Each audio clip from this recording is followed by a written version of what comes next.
Right, welcome. Now look at the prep across the street. Look at her. Look at her. Oh, look, she got her phone looking at it too. Yeah, look at her, look at her. It's the reason why I stopped, because as I was crossing, I see her coming from the bus stop right there, just come across that up right there. So I stopped right there so I can see what she's going to do. So she stops, takes out her phone, look down, keep looking at me. So anyhow. Here is, my bus is coming. Is that it?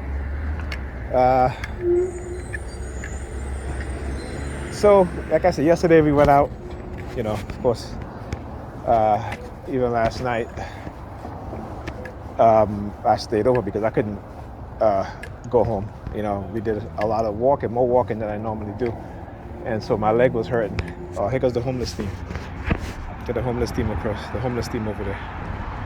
Right, so I couldn't go home, and of course Pam was like, all of a sudden now she's like, oh, you gotta go, right? So remember, when she went to the wedding, I was over there, and then I stayed 2 days after she came back just to help her out with the kids and stuff like that. And also the kids were off that Monday, right?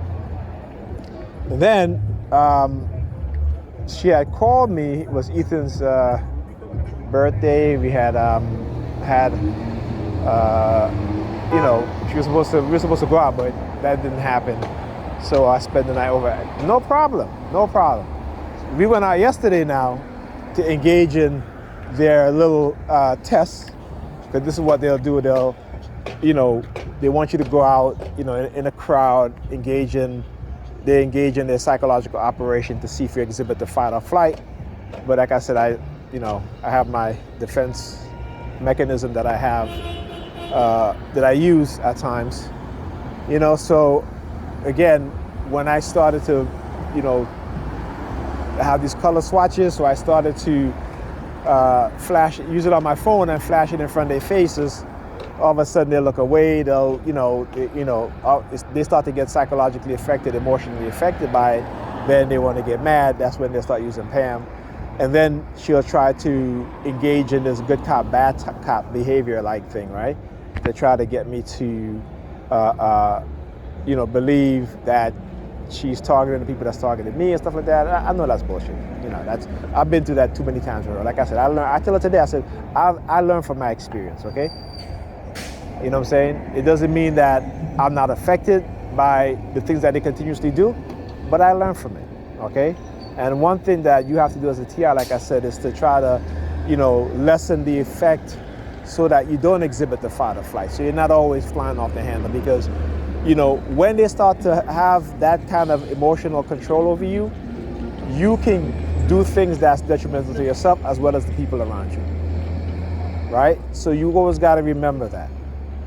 Though I may have certain thoughts, I don't act on those thoughts, because I understand that when we are being microwaved or irradiated with frequency for mind control or mind manipulation,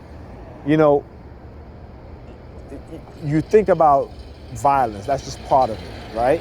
But you also got to understand that you got to choose when to engage in violence. And to understand that the people around you, they're being manipulated.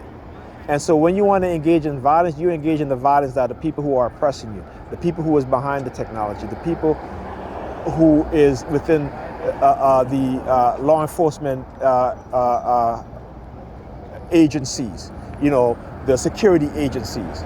But you will not be able to do that, because they take away your resources and your ability to do that. Now, the same woman who had the phone, look at where she's standing, right? The very same woman who had the phone, where she's standing. They're all looking at their black shoes. Look at these.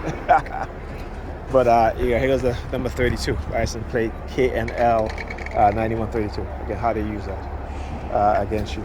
All right? I'll try to use it against you. All right.